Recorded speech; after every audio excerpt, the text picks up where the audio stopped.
Durante décadas, a NBA foi apresentada ao mundo como a maior liga de basquete do planeta. Quadras lotadas, estrelas milionárias, contratos históricos e uma máquina de entretenimento que hoje movimenta bilhões de dólares todos os anos. Para muita gente, essa sempre foi a realidade da liga. Mas nem sempre foi assim. Antes de se tornar um império global, a NBA passou por uma das maiores crises da história do esporte profissional. Houve um momento em que dirigentes acreditavam que a liga poderia simplesmente desaparecer. O problema não era a qualidade do basquete. Era tudo o que acontecia longe das quadras. No fim da década de 1970, a NBA enfrentava uma crise de audiência. As finais tinham pouca repercussão, patrocinadores deixavam a liga e algumas emissoras nem sequer transmitiam os jogos ao vivo.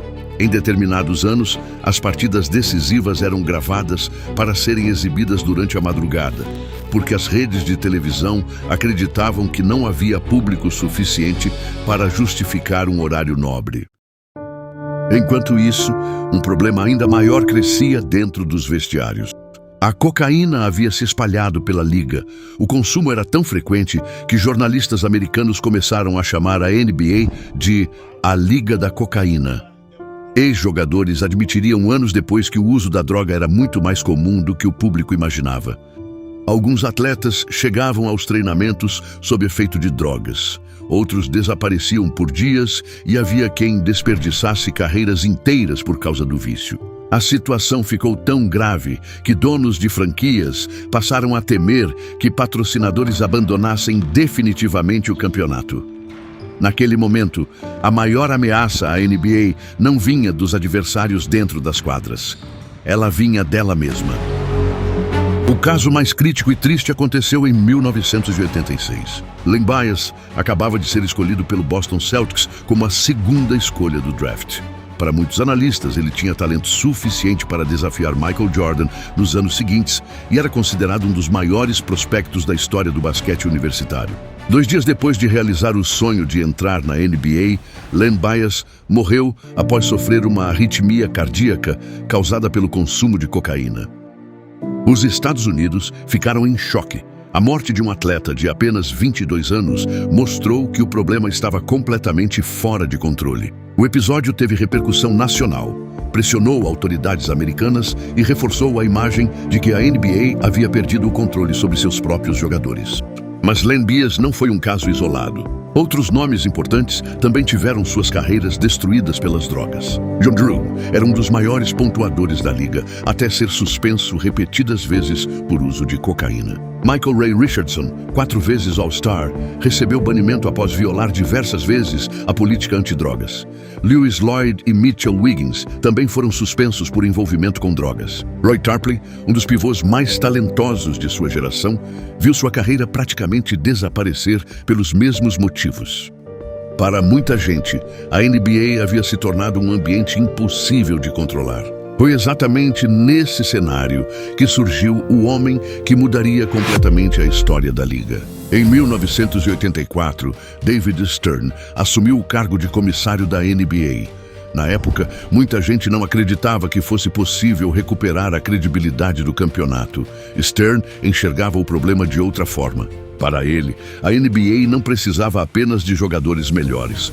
Precisava recuperar sua reputação. As primeiras decisões desagradaram muita gente. Ele endureceu a política antidrogas, aumentou a frequência dos testes, criou punições mais severas e deixou claro que a liga não toleraria mais jogadores envolvidos com cocaína.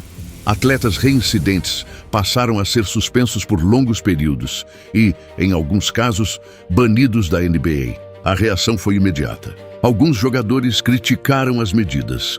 Representantes do sindicato dos atletas afirmavam que a política era rígida demais. Havia quem dissesse que David Stern estava transformando a NBA em uma liga autoritária. Mas ele não voltou atrás. Stern acreditava que sem recuperar a confiança do público, a NBA jamais sobreviveria. Enquanto enfrentava resistência dentro da própria liga, começou outra revolução.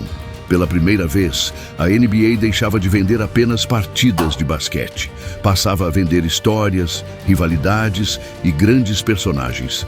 Em vez de divulgar apenas resultados, a liga transformava seus atletas em celebridades. Foi nesse momento que duas estrelas mudaram completamente a percepção do público: Larry Bird e Magic Johnson. A rivalidade entre Boston Celtics e Los Angeles Lakers devolveu emoção ao campeonato. Os ginásios voltaram a encher, as audiências cresceram e a imprensa começou a falar mais sobre o espetáculo dentro das quadras do que sobre os escândalos fora delas. Mas David Stern sabia que ainda faltava um passo. Era preciso transformar a NBA em um produto mundial. Poucos meses depois de assumir o comando da liga, surgiu um jovem vindo da Universidade da Carolina do Norte, Michael Jordan. Naquele momento, ninguém imaginava que ele se tornaria o maior jogador da história. David Stern percebeu rapidamente que Jordan poderia representar muito mais do que um grande atleta. Ele poderia simbolizar uma nova fase para a NBA. Enquanto Bird e Magic haviam recuperado o interesse dos americanos, Jordan ajudaria a conquistar o mundo. A liga passou a investir pesado em transmissões internacionais, novos contratos de televisão, campanhas publicitárias e licenciamento de produtos. A NBA deixava de ser apenas um campeonato americano e começava a se transformar em uma marca global. Mas nem tudo havia sido resolvido. Mesmo com a nova imagem construída por David Stern, alguns problemas continuavam escondidos nos bastidores. As drogas deixavam de ocupar as manchetes, mas outros escândalos começavam a surgir. Casos de violência, brigas históricas, acusações de manipulação de resultados, árbitros envolvidos com apostas e até a maior estrela da liga passaria a conviver com rumores relacionados ao mundo das apostas. A imagem da NBA havia mudado, mas os problemas não tinham desaparecido. Em novembro de 2004, um dos episódios mais vergonhosos da história do esporte americano aconteceu diante de milhares de pessoas. Faltavam menos de 1 minuto para o fim da partida entre Indiana Pacers e Detroit Pistons, quando uma falta dura iniciou uma discussão entre Ron Artest e Ben Wallace. O que parecia ser apenas mais uma confusão de jogo terminou de forma completamente inesperada. Enquanto Artest tentava se acalmar deitado sobre a mesa dos anotadores, um torcedor lançou um copo de cerveja que o atingiu no peito. Foi o estopim. Artest invadiu as arquibancadas para agredir quem acreditava ser o responsável. Outros jogadores correram atrás. Torcedores passaram a trocar socos com atletas dentro da arena. Cadeiras, copos e objetos voavam por todos os lados. A polícia precisou entrar na quadra para controlar a situação. As imagens correram o mundo. O episódio ficou conhecido como Malice at the Palace e se tornou a maior briga da história da NBA. As punições foram históricas. Ron Artest recebeu suspensão de 86 jogos, a maior já aplicada a um jogador por um incidente fora das quadras durante uma partida. Stephen Jackson perdeu 30 jogos, Jermaine O'Neal foi suspenso por 25 e outros atletas também foram punidos. Os prejuízos financeiros chegaram a milhões de dólares. Mais uma vez, a credibilidade da liga foi colocada em xeque. Mas o pior escândalo ainda aconteceria poucos anos depois. Em 2007, o FBI investigava uma rede de apostas esportivas quando surgiu um nome completamente inesperado: Tim Donaghy.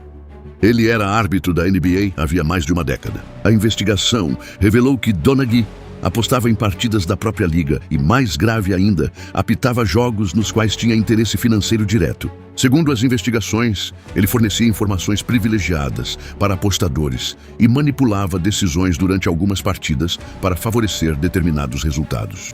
Se um árbitro podia influenciar o resultado de um jogo, até que ponto os torcedores poderiam confiar na integridade da competição?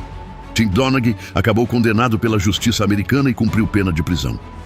A NBA afirmou que ele agia sozinho, mas o caso alimentou teorias que continuam sendo debatidas por torcedores até hoje. Mesmo depois desse escândalo, outra polêmica passou a acompanhar a liga.